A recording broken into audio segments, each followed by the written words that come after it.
할렐루야. 오늘 우리에게 주신 하나님의 말씀입니다. 시편 63편 1절부터 11절까지 말씀입니다. 시편 63편 1절부터 11절까지 말씀입니다. 구약성경 147, 148페이지에 있습니다.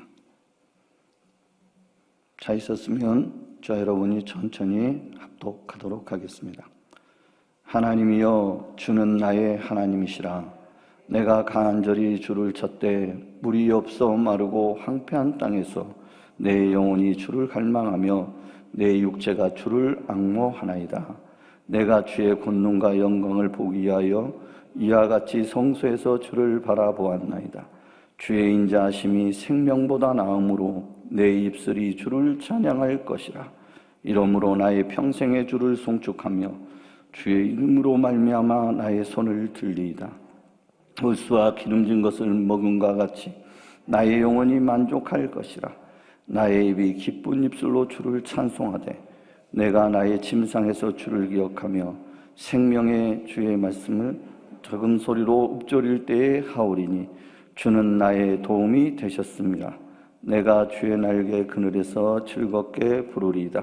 나의 영혼이 주를 가까이 따르니 주의 오른손이 나를 붙드시거니와 나의 영혼을 찾아 멸하려 하는 그들은 땅 깊은 곳에 들어가며 칼의 세력에 넘겨져 승냥이의 먹이가 되리이다.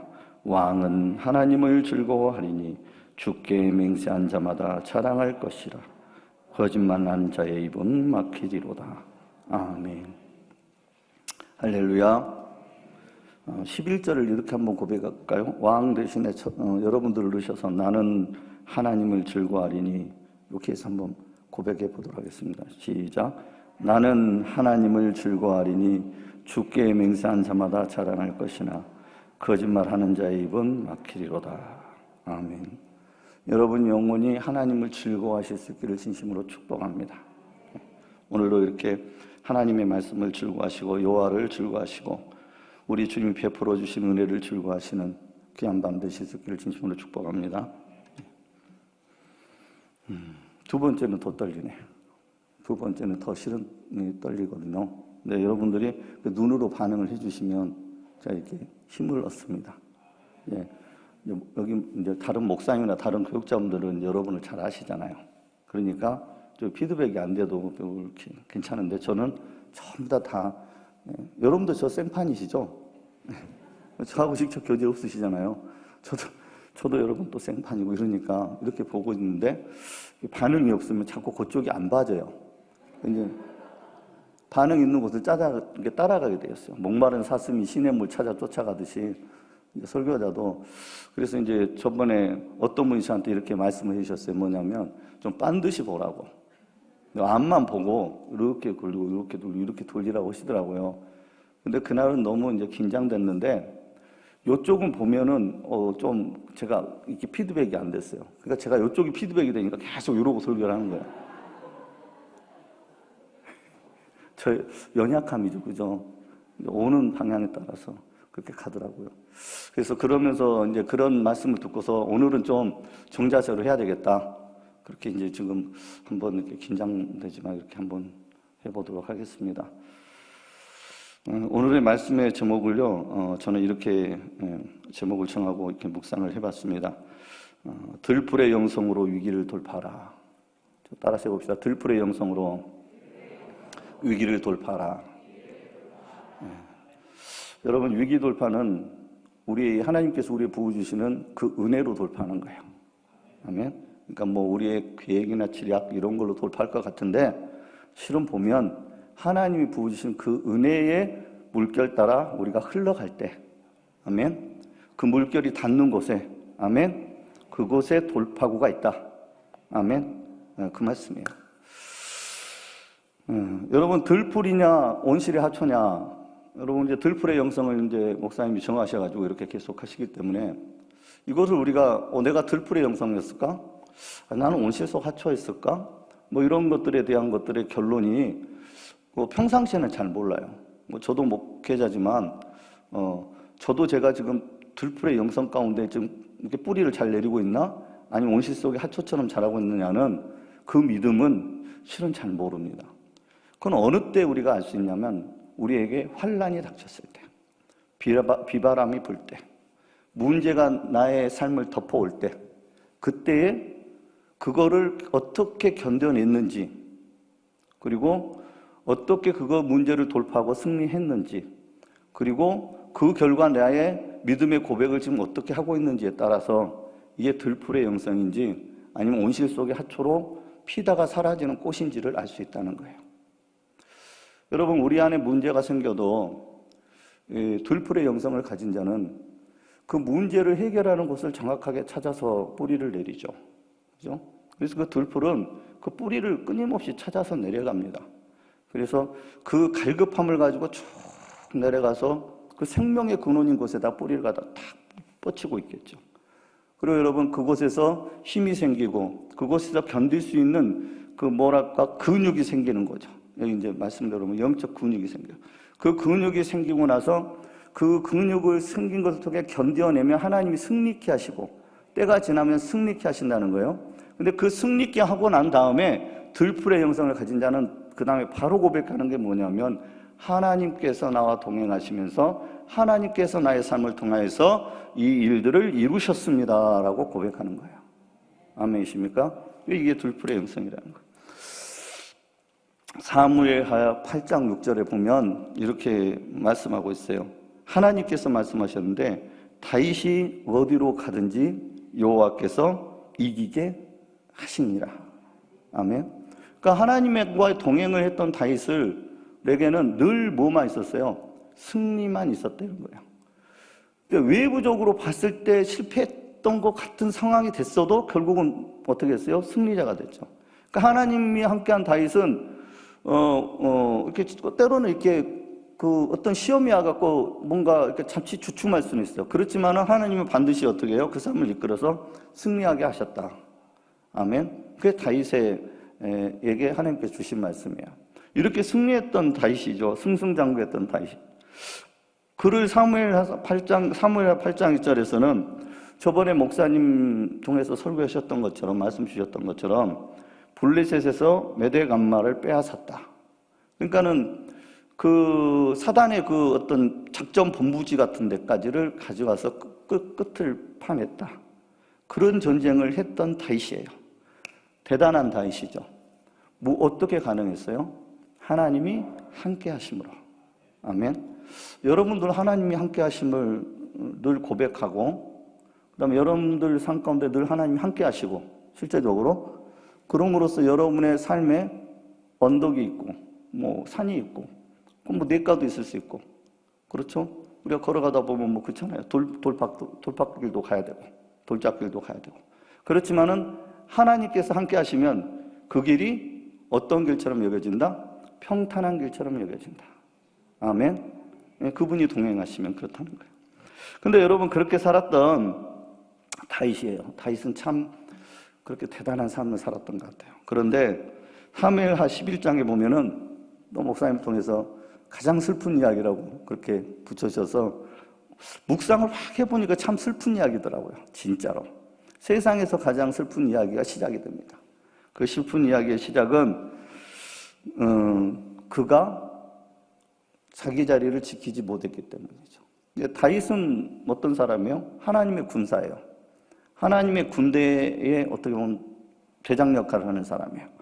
이스라엘 민족을 하나님께서 맡기시고 하나님의 내 백성이다, 내 군대라고 말씀하셨기 때문에 그 내 백성과 내 군대가 되는 자들을 끌어가시라고, 그 백성을 끌어가라고 하나님께서 기름 부으셨기 때문에 그는 군사의 삶을 살아야 됩니다. 여러분과 저도 마지막 때 하나님께 쓰임받는 군사예요. 아멘. 여기 청년들 보니까 뭐 더 무섭게 이름 붙였더라고. 그냥 군사 그러면 좀 돌 쫄릴 것 같은 뭐 특공대만 그렇게 붙여놨대요. 그래서 청년 특공대 막 이렇게 돼 있어요. 여러분, 어쩌면 그게 영적으로는 맞을 수 있어요. 영적으로 우리는 더욱더 강한 군사가 돼야 돼요. 시대가 악해져 가면 악해져 갈수록 우리는 더욱더 강한 군사가 돼야 돼요. 하나님의 특별한 관심을 갖는 군사가 돼야 됩니다. 예, 그 군사는 어떻게 될 수 있는 거예요? 내가 뭐 아령으로 힘을 키워서 되나요? 아니요. 하나님의 특별한 관심이 머무를 수 있게끔 하면 그게 특별한 군사가 되는 거예요. 아멘? 네, 그렇습니다. 근데 이 성전 위를 어슬렁어슬렁 거니는 거예요. 그때는 이 다윗이 군사가 아니고 이제 왕이 돼 있는 겁니다. 여러분, 왕이. 그 한순간 왕이 돼 있어요. 그래서 왕으로서 준 그 하나님이 주신 복을 막 누리고 있는 거예요. 여러분, 그렇게 누리고 있을 때 무엇을 봤어요? 수많은 이스라엘 병사들 가서 전쟁을 하고 있는데 마땅히 왕에 나가야 할 전쟁에 나가지 않고 그가 궁전에서 왕궁의 옥상에서 어슬렁어슬렁 거닐다가 그는 뭐에 빠지는 거예요? 여러분, 내 스스로 복을 누리는 순간에 우리는 거의 100% 똑같습니다. 여러분, 우리의 믿음의 신앙생활 하시는 분들 거의 100% 똑같대요. 우리가 안일해지면요, 무조건 안목의 정욕에 빠집니다. 무조건 안목의 정욕이 와서 우리를 유혹해요. 자, 똑같습니다. 다윗 왕에게도 안목의 정욕으로 유혹하죠. 다윗 왕의 눈에 무엇이 보여요? 나라가 보입니까? 아니요. 하나님 나라? 아니요. 뭐가 보였어요? 목욕하는 여인이 보였어요. 목욕하는 밧세바가 보였습니다. 그리고 그는 그를 취하죠. 그리고 범죄를 저지르잖아요. 근데 범죄를 저지르는 게 거기서 끝나지 않죠. 자기의 계략을 세웁니다. 임신했다니까 계략을 세워. 자신의 장수를 불러들여서 얼른 가. 내 특별 휴가를 줄게. 특별 보상이야. 얼른 가. 너희 집으로 빨리 달려가렴. 우리아가 달려갔으면 얼마나 좋아. 그건 다 덮었을 건데. 근데 여러분, 우리아는 충성되게 자기 자리를 지킵니다. 우직하게 지켜요. 그래서 다윗이 또 꾀를 냅니다. 전장에 보냅니다. 죽이기로 마음먹습니다. 그리고 요압 장군한테 편지를 써서 보냅니다. 이 우리아는 최전방에 내세우고 그가 싸울 때 모든 군대는 다 후퇴시켜버려라. 여러분, 우리아는 전장에서 정말 충성스럽게 싸우다가 죽습니다.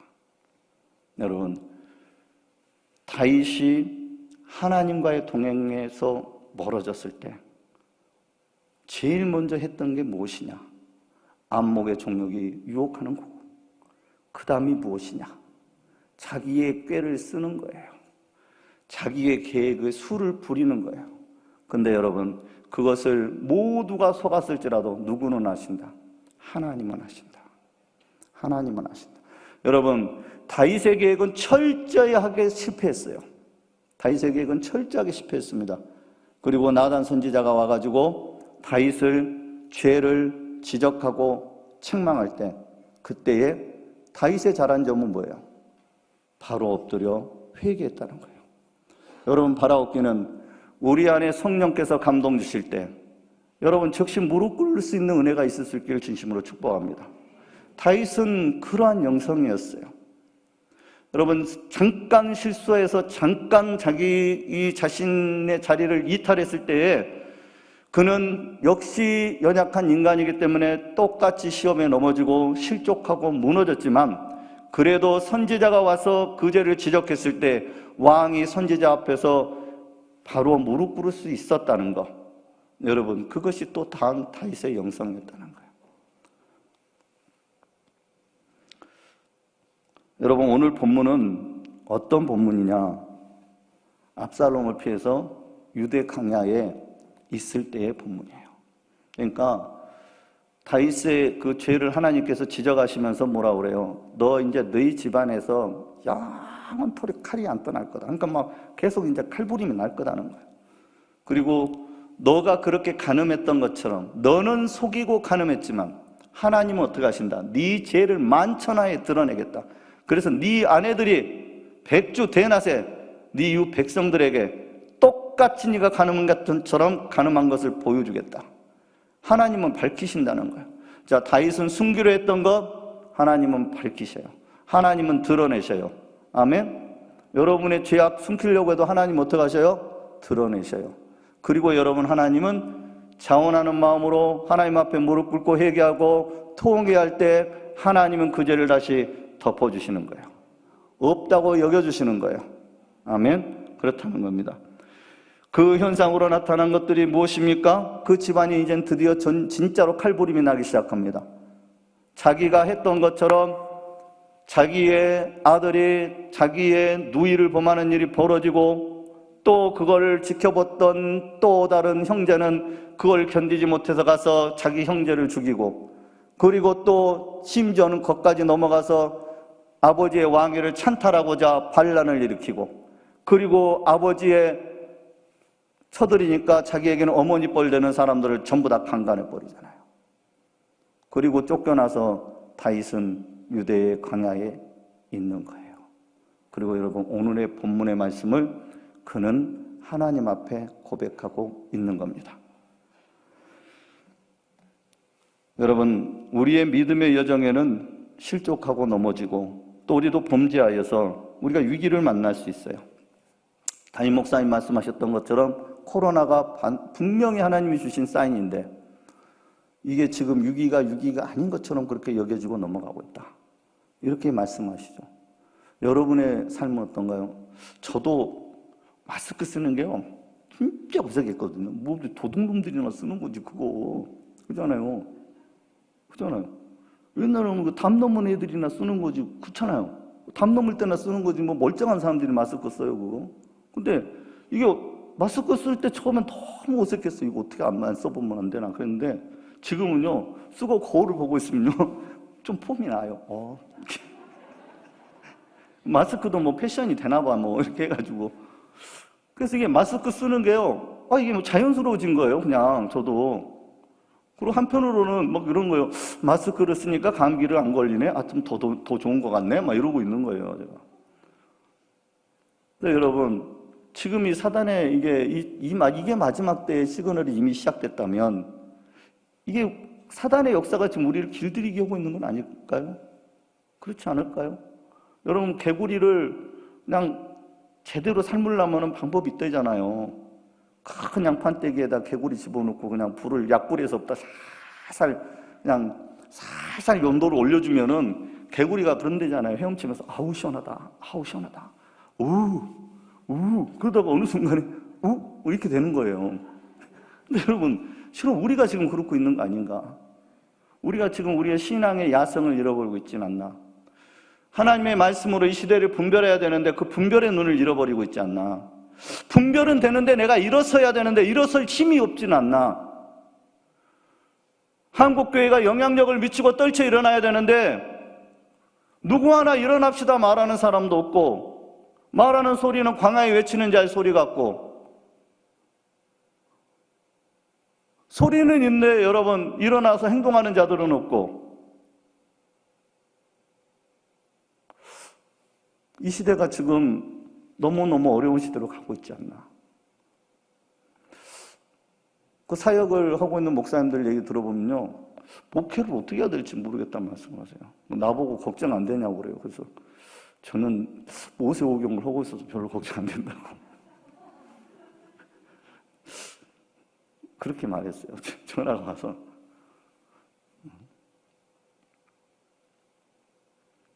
이 시대가 정말 그런 위기를 지금 겪고 있는 그 시대가 정말로 아닌지 그런 생각이 듭니다. 그렇지만 여러분, 우리가 그 위기를 이겨낼 수 있는 힘, 그 힘은 어디에 있어요? 하나님의 말씀에 있어요. 아멘. 우리가 하나님의 말씀, 그래서 끊임없이 반단지에서 내 안에 새겨져서, 다는 다 이해할 수 없지만 내 안에 살아 역사하시는 그 하나님의 말씀이, 그 말씀이 이루어질 수 있도록 내 안에 하나님의 말씀을 가득가득 채워나가는 것, 그리고 내 안에 있는 세상들을 가득가득 밀어내버리는 것, 가득 찬 것들을 싹 밀어내고 내 안에 하나님의 말씀으로만 온전히 채우면 그 하나님의 말씀은 분명히 살아있다고 하셨으니, 그리고 그 하나님의 말씀은 분명히 능력이라고 하셨고 그 하나님의 말씀으로 창조하셨다고 하셨으니, 여러분, 죽은 자도 살리시고 없는 것을 있는 것으로 부르시고 바랄 수 없는 중에 바라게 하시는 그 하나님의 말씀이 우리를 구원하시고 또 우리에게 소망을 갖게 하시고 우리에게 비전을 꿈꾸게 하시고 우리에게 이상을 보게 하시고 우리에게 앞일을 예언하게 하시고 그렇다는 거예요. 여러분, 하나님의 말씀으로 여러분은 승리해 나갈 수 있기를 진심으로 축복합니다. 여러분, 그렇다면 어떻게 다윗은 이 위기를 돌파하고 정말 승리해 나갈 수 있었을까요? 그 광야에서 그걸 견뎌내고 어떻게 승리했을까요? 그 은혜는 도대체 무엇일까요? 하나님 부어주시는 그 은혜는 무엇일까요? 첫 번째입니다. 하나님을 갈망하며 앙모하였습니다. 그는 하나님을 갈망하며 앙모하였습니다. 여러분, 하나님을 향한 갈망이 여러분 안에 끊이지 않으시기를 진심으로 축복합니다. 하나님을 얼굴을 바라고 그 하나님 얼굴을 비웃기를 너무너무 앙모하는 그런 신부의 영성을 가지실 수 있기를 진심으로 축복합니다. 오늘 1절과 2절 한번 합독을 다시 해볼게요. 시작. 하나님이여 주는 나의 하나님이시라. 내가 간절히 주를 찾되 물이 없어 마르고 황폐한 땅에서 내 영혼이 주를 갈망하며 내 육체가 주를 앙모하나이다. 내가 주의 권능과 영광을 보기 위하여 이와 같이 성소에서 주를 바라보았나이다. 아멘. 여기 오늘 본문 말씀을 보면요, 내가 간절히 주를 찾되, 간절하게 찾았다는 거예요. 간절하게. 어디서 찾았냐면은 물이 없어 마르고 황폐한 땅에서 그렇게 찾았다라고 합니다. 여러분, 우리 안에 우리에게 주어지는 환경들에게서 정말 내 환경이 척박하고 내 환경이 어떤 문제투성이고 내 환경이 어떻게 보면 돌파구가 보이지 않고 사면이 다 막혀있는 그런 상황 같아 보인다면 여러분, 그 안에서 우리에게 주시는 것은 하나님의 은혜가 있다는 거예요. 여러분, 우리의 갈급함의 그 근원지가 어디냐? 여러분, 오늘 말씀하신 거예요. 물이 없어 마르고 황폐한 땅 같은 내 심령이 됐을 때, 그때 여러분 우리는 갈급해 한다는 거예요. 이게 여러분, 그래서 우리에게는 어떻게 보면 하나님 우리에게 주신 축복이라는 거예요. 여러분, 그럴 때 우리가 하나님을 간절히 찾는다는 거예요. 다윗은 지금 유대의 광야를 만났습니다. 왕궁에서 왕으로 있다가 유대의 광야를 만났어요. 이제 홀로 있습니다. 외롭습니다. 고독합니다. 정말 마음에 배신감도 듭니다. 나의 사랑하는 아들이 내 왕의 자리를 찬탈했고 그는 쫓겨서 비난받고 조롱받으면서 유대 광야로 가 있는 거예요. 그런데 하나님을 향한 들풀의 영성을 가지고 있었던 다윗은 하나님과 늘 동행하면서 하나님이 이기게 하시는 그 역사를 경험한 다윗은 그곳 가운데서 비로소 다시 한번 고백합니다. 무엇을 고백해요? 내가 주를 간절히 찾습니다. 주님, 저는 주님 없으면 살 수 없습니다. 하나님, 나는 하나님 없으면 죽을 것 같아요. 그러니 하나님, 오늘 나를 만나주세요. 나와 함께 하셨던 그 하나님, 내 삶을 이끌어 가셨던 하나님, 지금 내가 이 현장에서 경험하는 것은 내 눈에 보이는 것 없고 내 마음에는 좌절과 실망뿐이지만 그래도 하나님, 내 소망이 되시오니 나를 만나 주시옵소서. 그 마음으로 지금 다윗이 하나님을 갈망하고 앙모했다는 겁니다. 자신의 옛날 이야기를 합니다. 이와 같이 내가 성소에서 주를 바라보았나이다. 예전에는 성소에서 주를 바라보았다고 그래요. 지금은 광야에 있지만 그럴지라도 내가 하나님을 갈망하고 알망할 수 있는 것은 내가 평상시 성소에서 주님을 늘 앙망하고 주님을 바라봤다는 겁니다. 다윗은 여러분 성전의 짓기를 사모했어요. 다윗은 하나님의 법궤가 들어올 때 그 법궤가 얼마나 기뻤던지 그는 춤을 추었습니다. 어느 정도로 춤을 췄어요? 정신 뜰 정도까지 춤을 췄는지는 모르겠지만 그는 너무 기뻐 춤을 추다 보니까 자기의 바지가 흘러내리는 것도 모르고 춤을 추기 시작합니다. 모든 사람의 시선은 상관이 없었어요. 하나님을 기뻐하는 데는 그 바지가 흘러내리고 모든 사람이 보고 왕이 채통없다라고 말할지라도 그에게는 아무런 관심이 없었다는 거예요. 누구만을 바라봤기 때문에 그렇습니까? 여호와 하나님만을 바라봤기 때문에 그래요. 여호와 하나님의 말씀이 들어있는 그 법궤가 생명보다 귀하기 때문에 그는 그 법궤가 오는데 견딜 수 없었던 거예요. 여러분, 하나님과 동행한 사람의 특징이잖아요. 그리고 그 스스로 장막에 거하면서 하나님을 찬양하고 예배하기를 사모했습니다. 그걸 너무너무나 사모했던 그가 나는 궁이 있는데 내가 성내는 내 하나님의 집은 없으니 내가 하나님의 집을 지어야 되겠다. 그거를 일평생 소원처럼 삼잖아요. 그런 다윗이에요. 그 성전을 지으면 나는 왕의 자리도 소용없습니다. 필요 없습니다. 나는 하나님의 성전에 문지기만으로 족합니다. 그렇게 지켜나가는 게 족하다는 거예요. 그것이 다윗이었다는 거예요.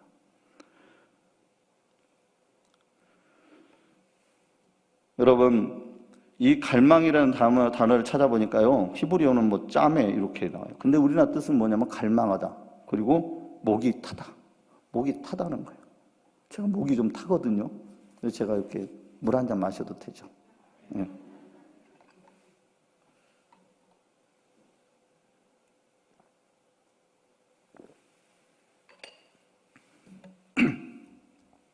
악모라는 단어는요, 카마라는 단어로 열망하다, 사모하다라고 말씀하고 있어요. 여러분, 시편 51편에 보면은 이 다윗이 자기의 어떤 죄악을 고백하죠. 나는 죄 중에서부터 잉태됐습니다. 그러니까 나는 원죄를 갖고 태어난 사람입니다. 그 고백을 하는 거예요. 그 의인은 없나니 하나도 없죠. 그러니까 그거 고백을 나는 어머니의 태중에서부터 죄인으로 태어났습니다. 이 고백을 합니다. 대단한 고백이죠. 이런 고백을 구약에 선 사람 없는 것 같아요. 그 언제적 고백을 하는 사람 없는 것 같아요. 태어날 때부터 죄인이라는 고백을. 근데 여러분, 그 고백을 하면서 하나님 앞에 막 우슬초로 나를 정결하게 해주세요. 우슬초로 나를 정결하게 해주세요. 하나님, 제가 회개합니다. 자복합니다. 자원하는 심령 주세요. 하나님, 주의 성령을 내게서 거두지 말아주세요. 주님은 상한 심령을 멸시치 않으시는 분이시잖아요. 꺼져가는 불 끄지 않으시는 분이잖아요. 그 상한 심령의 상한 제사를 받으시잖아요. 제 마음을 받아주세요. 그렇게 고백하잖아요.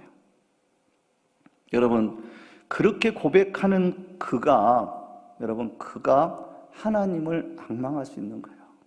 그러니까 여러분, 우리 안에 잘못이 있어요. 우리 안에 죄가 있어요. 내가 범죄했어요. 근데 여러분, 요새 우리는 예수님의 흘리신 보혈을 너무 값싸게 여기는 경우가 좀 있잖아요. 그죠? 이제 변화는 없어. 눈물은 흘려 갔는데 변화 없어. 또 와서 흘려 또 변화 없어. 그리고 또 여전히 내가 주인 돼서 살면서도 교회 오면은 그냥 주님 예수의 피로 덮어주세요. 또 가. 그냥 예수님의 피가 그냥 무의미하게 될 정도로 막 그렇게 너무 그냥 습관적으로 그 보혈을 얘기해요. 여러분, 다윗은 예수님의 보혈을 몰랐잖아요. 그렇지만은 다윗은 철저히 하나님 앞에 회개해요. 자기의 심령을 깨뜨려서 회개해요. 우리가 이 시대에 해야 될 게 뭘까요? 이 시대에 우리의 유기가 왔으면 어떻게 해야 됩니까? 나는 지은 죄가 없는 것 같은데요. 우리 어떻게 해야 될까요? 여러분, 우리는 내 죄뿐만이 아니라 우리나라 민족이 범한 죄도 우리 스스로 내 죄처럼 여기고 회개할 수 있어야 돼요. 그걸 끌어안고 회개를 할 수 있어야 됩니다. 내 부모의 죄가 내 부모는 무지해서 알지 못하면은 그걸 가르침을 받고 깨닫게 해주신 그 하나님께서 나에게 깨닫게 해주신 이유는 뭐예요? 회개하라는 거예요. 하나님 앞에 그 죄를 들고 나오라는 거예요. 주님 앞에 내려놓으라는 겁니다. 철저하게 상한 심령이 돼서 회개하라는 거예요. 그럴 때 여러분, 하나님의 회복하심이 있는 거예요. 근데 여러분, 이 과정을 겪었기 때문에 다윗은 하나님을 갈망하고 하나님을 앙망할 수 있었던 겁니다. 아멘. 그 은혜가 부어졌다는 거예요. 다윗이 동행하실 때, 하나님이 다윗과 동행하실 때 목동 시절에 그는 어땠습니까? 그는 그 간증들을 얘기합니다. 뭐라고 얘기합니까? 내가 지키던 양이 사자나 곰이나 이런 것들한테 끌려갔을 때 저는 그때 가만히 있지 않았습니다. 하나님께서 나와 함께 하심으로 그 사자를 기어이 쫓아가서 그 사자의 아가리를 열고 찢어버리고 그곳 가운데서 양을 기어이 꺼냈습니다. 자기의 목동 시절을 얘기합니다.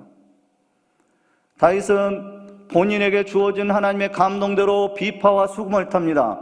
그러면 어떠한 일이 벌어졌습니까? 앞에 있는 사울에게 쓰였던 악한 귀신들이 비파와 수금소리에 깜짝 놀라 떠납니다. 다윗의 소년 때는 어땠습니까? 소년 때는 자기가 나아가는 것은 다른 걸로 나아가지 않았어요. 힘이 없었고 능력도 없었습니다.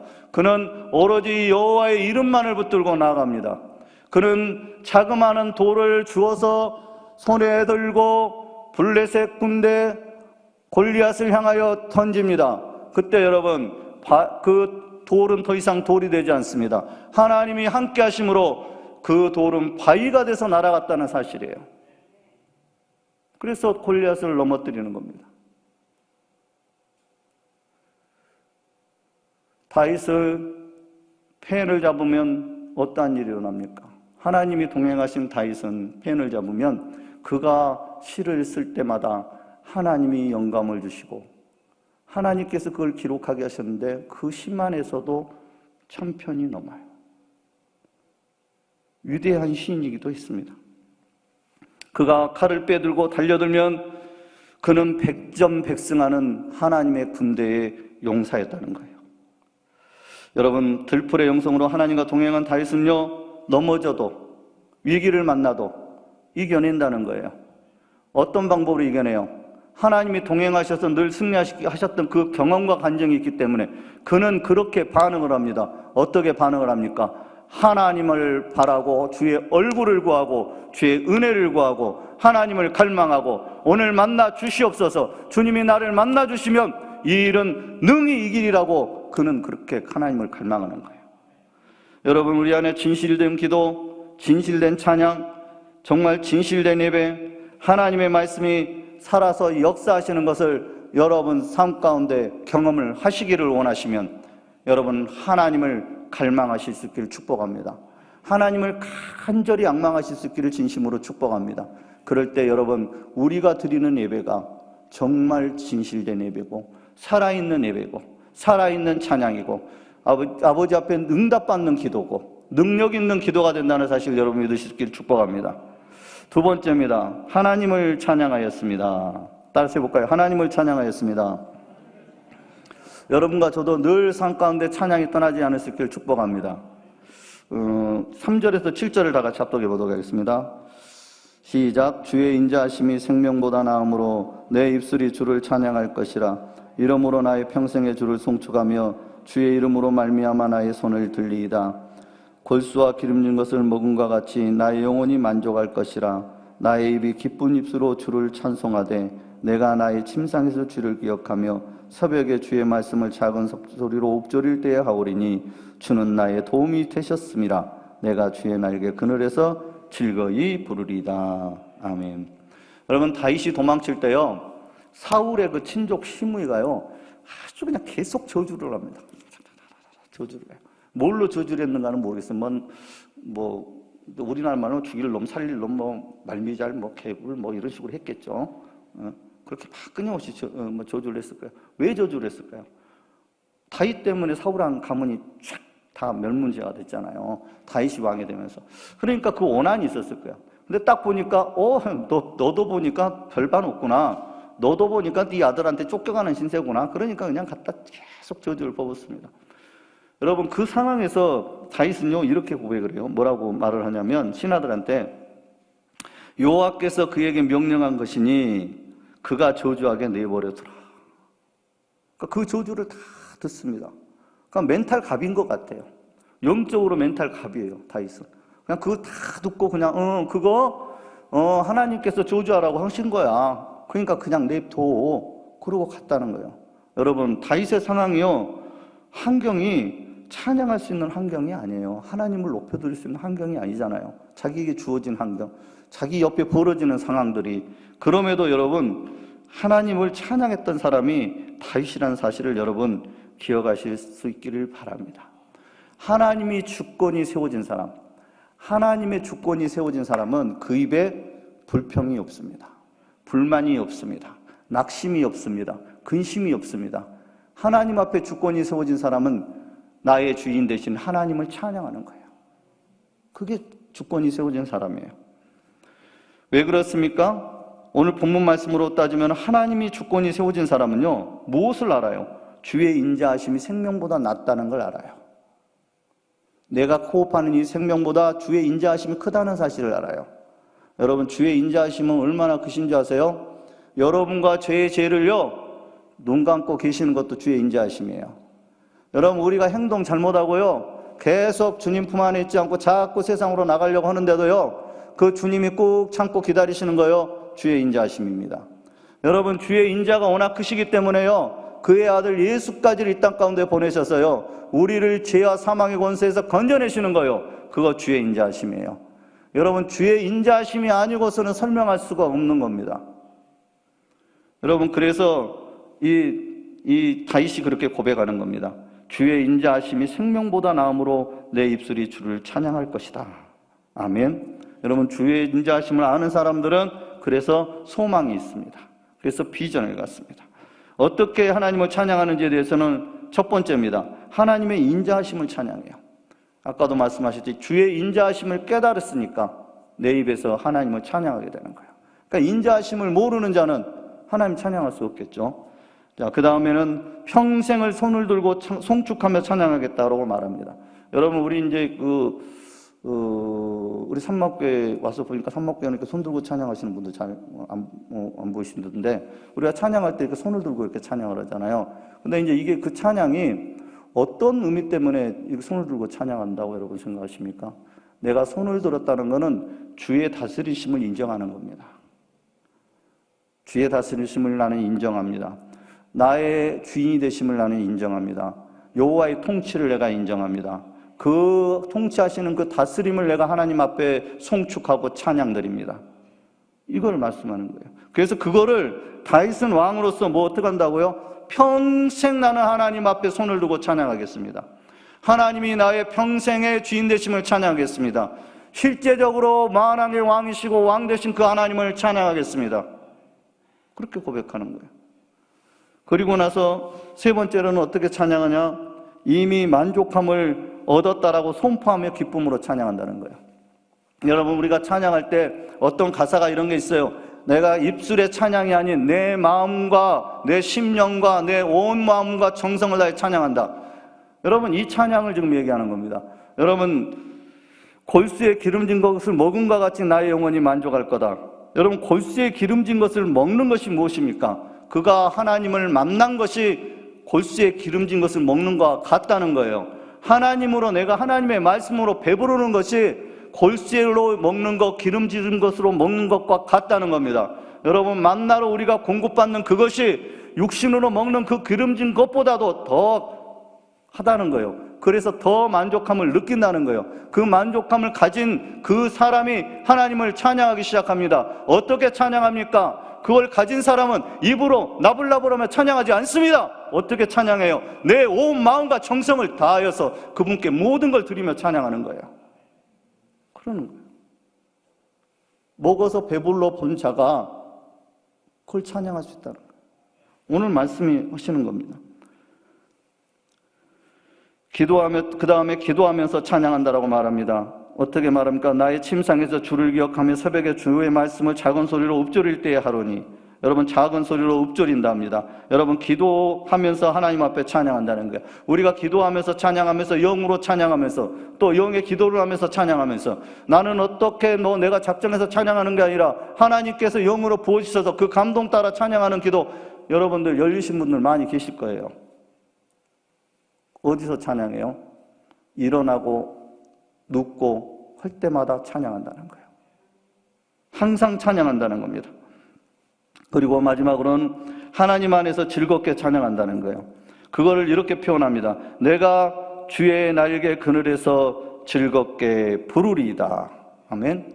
주의 날개 그늘 아래서, 성령의 임재 가운데서, 성령 안에서, 그 안에서 그렇게 찬양한다는 거예요. 여러분, 우리가 성령 안에서 드리는 찬양 하나님이 기뻐 받으실까요? 안 받으실까요? 받으시죠. 그분의 용으로 하는 찬양인데. 그렇잖아요. 그래서 여러분, 찬양은요, 아침에도 찬양, 한낮에도 찬양, 해질녘에도 찬양, 기쁠 때도 찬양, 슬플 때도 찬양, 우울할 때도 찬양, 외로울 때도 찬양, 고민돼도 찬양. 할렐루야. 그렇다는 겁니다. 역대하 20장 21절에 이렇게 기록된 말씀이 있어요. 노래하는 자들을 택하여 거룩한 의복을 입히고 군대 앞에서 행진하며 여호와를 찬양하여 이르기를 여호와께 감사하세 그의 인자심이 영원하도다 하게 하였더니, 이 말씀은 어떤 말씀이냐? 여호사밧 왕이 암몬 족속하고 아랍 군대하고 전쟁할 때의 모습이에요. 전쟁할 때 이 전쟁을 이 사람들이 이렇게 했어요. 희한한 전쟁을 한 거죠. 그리고 이 찬양이 시작된과 동시에 하나님의 전쟁이 되어 하나님께서 승리를 선물로 주셨다는 거예요. 싸우러 나가는데 거룩한 예복 입히고 나가요. 군대 앞에서 행진합니다. 그리고 뭐를 합니까? 여호와를 찬양하세요. 여호와께 감사하세요. 그의 인자하심이 영원하더라. 그의 인자하심이 영원하더라. 여러분, 하나님의 인자하심이 부어지면요, 그걸로써 돌파는 일어난다는 거예요. 문제는 해결된다는 거예요.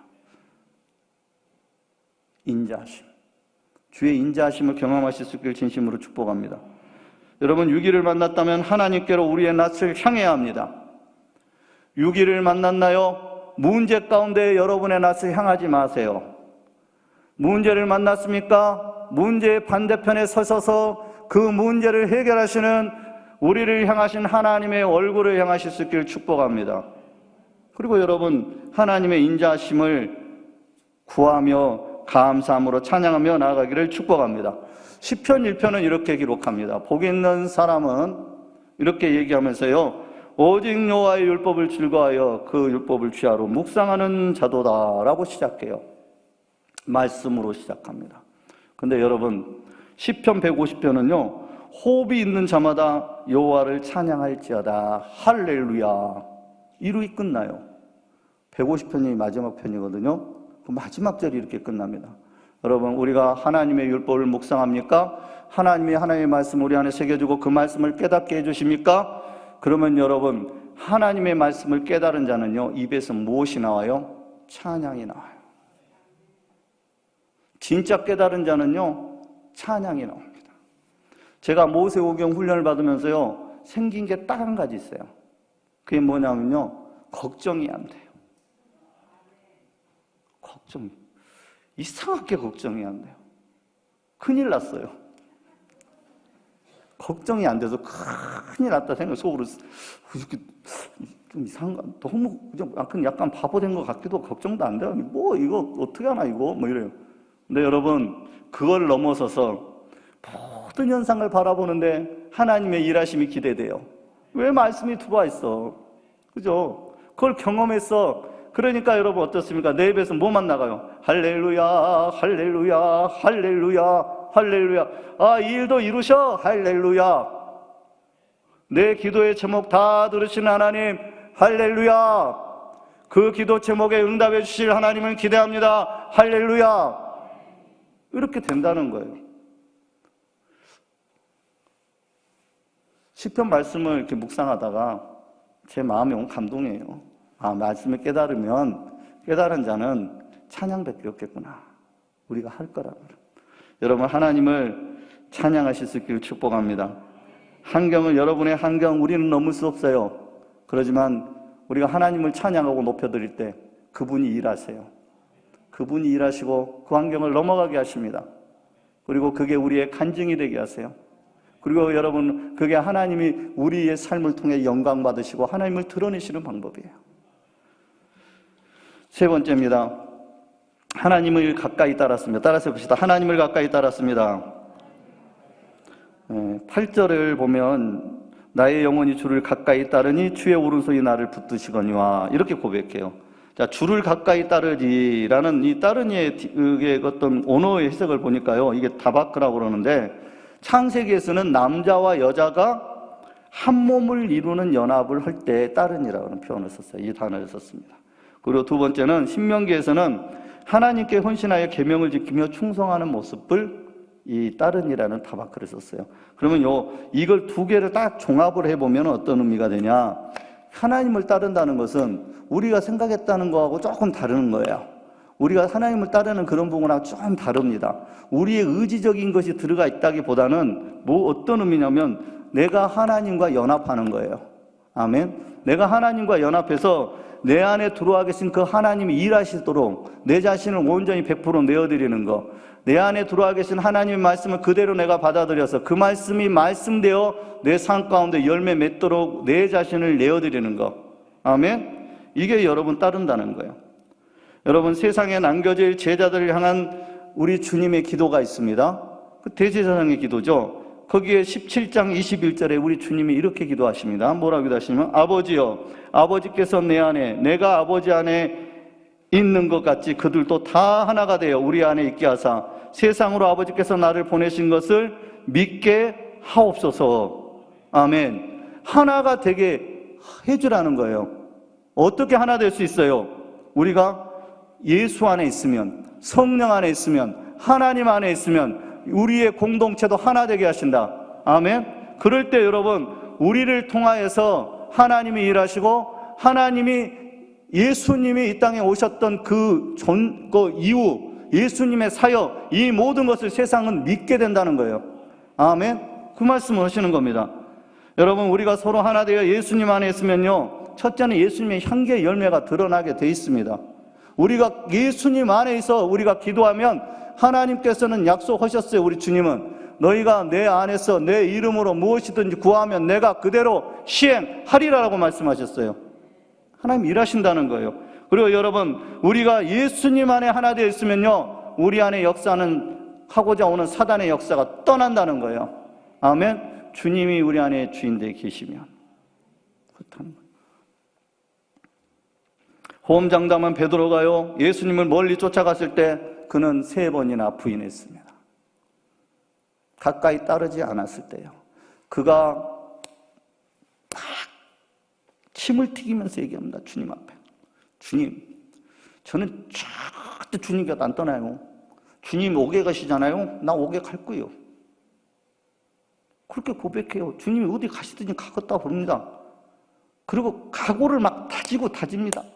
여러분, 여러분의 각오 다져봐야 뭐 마늘 다지기보다 더 못해. 마늘은 다져서 써먹기나 하지.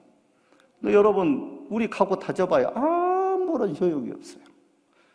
그때 그 주님이 들으시고 그래요. 뭐라고 하냐면, 베드로야, 네가 오늘 저녁에 나 3번 부인할 거야. 근데 여러분, 베드로가 각오 다졌는데 어떻게 돼요? 3번 부인합니다. 3번 부인해요. 왜 그렇습니까? 주님을 멀리서 쫓아갔기 때문에 그래요. 우리는 여러분, 주님 곁에 바짝바짝 붙어가야 됩니다. 그래서 주님이 오른쪽으로 가면 눈치껏 오른쪽으로 가고, 주님이 왼쪽으로 가면 눈치껏 왼쪽으로 박자를 맞춰야지, 주님이 오른쪽 가는데 나 왼쪽에 서 있고, 주님이 왼쪽 가는데 나 오른쪽에 서 있고, 그러면 안 돼요. 주님 앞에 바짝 붙잡받아 가서 여러분 삶의 유기를 탈출하실 수 있기를 진심으로 축복합니다. 시편 73편 28절에 이렇게 말씀합니다. 하나님께 가까이 하면 내게 복이라. 내가 주 여호와를 나의 피난처로 삼아 주의 모든 행적을 전파하리라. 여러분, 하나님께 가까이 따르는 것이 복이라고 말씀하세요. 또 우리가 하나님께 가까이 있는 게 복입니다. 왜냐하면 하나님께서 우리의 피난처가 되시며, 오늘 본문 말씀에 뭐라고 하시냐면, 하나님께서 주의 오른손으로 나를 붙드시거니와. 하나님이 나를 주의 오른손으로 붙드신다는 거예요. 의로운 오른손으로 붙드신다는 거예요. 여러분, 위기를 우리가 만났습니까? 아니면 난 위기가 뭔지도 모르고 혹시 있을 수 있어요. 그렇지만 여러분, 오늘 다윗의 영성을 통해서 우리가 깨달아야 할 것은, 우리는 위기를 만나면 우리는 들풀의 영성을 가진 자처럼 행동해야 되는데, 그게 무엇이냐? 그 반응이 무엇이냐? 하나님을 향해서, 말씀을 향해서 포기하지 않고 끈질기게 하나님을 갈망하고 앙모하시는 은혜가 있으시길 진심으로 축복하고, 하나님의 찬양하는 그 여러분의 입술의 찬양이 끊이지 않으실 수 있기를 진심으로 축복하고, 여러분이 하나님께 더 가까이 하나님을 따라가실 수 있는 저와 여러분이 되실 수 있기를 축복합니다. 여러분, 이 은혜를 여러분 없다면은 이 은혜를 부어달라고, 주의 인자하심으로 내 삶을 채워달라고 여러분 간절히 기도하시면서 위기를 돌파해 나가실 수 있기를 진심으로 축복합니다. 말씀 한 구절만 읽어드리고 말씀을 마치도록 하겠습니다. 이사야서 42장 6절에 이렇게 말씀합니다. 나 여호와가 의로 너를 불렀은즉 내가 내 손을 잡아 너를 보호하며 너를 세워 백성의 언약과 이방의 빛이 되게 하리니. 아멘. 여러분, 우리를 부르셨어요. 주님이 핏값으로 우리를 사셨어요. 이때에 또는 이 마지막 때에 이후 세대에 우리를 왜 부르셨을까? 근데 이사야에서 보니까 우리를 향하여서 백성의 언약과 이방의 빛이 되게 하시겠다. 아멘. 우리를 통해서 그렇게 하시겠다. 그리고 뭐라고 말씀하시냐면은 내가 내 손을 잡아 너를 보호하고 너를 세우겠다. 여러분, 우리가 하나님을 찾아온 것 같지만 하나님은 하나님의 우로 우리를 부르셨어요. 우리를 택하여 부르셨습니다. 그리고 이 자리에서 우리가 기도하게 할 수 있는 거 하나님이 주신 은혜예요. 그 은혜를 여러분 오늘 누리실 수 있기를 축복합니다. 그 은혜를 여러분 사용하실 수 있기를 축복해요. 여러분의 입술을 열어서 간절히 부르짖어 기도해서 하나님이 주시는 응답을 다 받을 수 있기를 진심으로 축복합니다. 내가 내 손을 잡아 너를 보호한다. 여러분, 하나님의 손은 우리를 놓지 않아요. 우리 주님의 손은 한 번도 우리를 놓은 적 없어요. 여러분, 내가 주님이 나를 버려둔 것 같다라고 여러분 여긴 적 있으신가요? 그렇지 않습니다. 주님은 절대 우리 손 놓지 않아요. 우리의 자유의지를 내가 주인 되고자 하는 그런 욕망을 올려놨을 때 내가 주님 손 놓은 거예요. 주님은 우리 손 놓지 않습니다. 주님은 우리 손 꼭 붙들고 계세요. 그리고 그 주님은 우리가 떠났을지라도 탕자가 떠나서 방황할 때 기다리는 그 아버지 마음처럼, 아버지 하나님처럼 언제나 늘 기다리시는 것이 우리 주님이시라는 거예요. 그래서 여러분, 오늘 여러분이 기도하면서 나아갈 때에 이 하나님이 우리를 빛되게 하시고 우리를 세워주시고 우리를 승리케 하시는 분이 하나님이시니, 하나님, 우리가 위기를 만났다면 우리 마음 안에 주여 그 은혜를 주십시오. 하나님을 갈망하는 그 은혜를 주십시오. 하나님, 나는 내 입술에서는 하나님을 찬양하는 것만 넘치게 하여 주십시오.